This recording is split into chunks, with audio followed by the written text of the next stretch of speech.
হঠাৎ করে মধ্যরাতে আমার খুব রামেন নুডলস খেতে ইচ্ছা করলো, কোরিয়ান রামেন নুডলস, যেটা মোটামুটি প্রায় 3x-এর মতো ঝাল।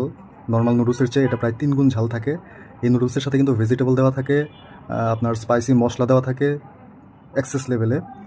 নর্মাল নুডলসে যেখানে আপনার ঝালটা নর্মাল থাকে, সেখানে কোরিয়ান রামেনে আপনার দেখতে পাচ্ছেন যে ভেজিটেবল দেওয়া আছে, যেটা আমি ভেজিটেবল খুব ড্রাই অবস্থায় থাকে, এটাকে আমি গরম পানিতে দিয়ে নর্মাল করে নিচ্ছি। ধন্যবাদ বন্ধুরা, কেমন আছেন সবাই? হঠাৎ করে রামেন নুডলস খেতে ইচ্ছা করলো, খুব ঝাল খেতে ইচ্ছে করছে, তাই মধ্যরাতে একটু নুডলস রান্না করার চেষ্টা করছি। এই তো নুডলসটা দিয়ে দিলাম, আর একদম লাল লাল মশলা দেখতে পাচ্ছেন, খুব স্পাইসি হবে এটা। আপনারা সবাই চলে আসেন, আমরা সবাই মিলে খাই। একদম মরিচের গুঁড়ায় লাল টকটকে হয়ে আছে, এটা খাওয়ার পরে অন্য লেভেলের একটা ঝাল লাগে।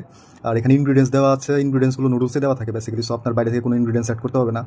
নুডলস অ্যাকচুয়ালি আমার এত ফেভারিট না, কিন্তু তারপর আমি ট্রাই করি মাঝে মাঝে নুডলস খাওয়ার, বিকজ নুডলস হাই কার্বস। আপনার যখন খুব দুর্বল লাগবে, তখন আপনি একটা নুডলস খেলে খুব তাড়াতাড়ি এনার্জি পেয়ে যাবেন। এবার টেস্টের পালা, চলেন টেস্ট করি।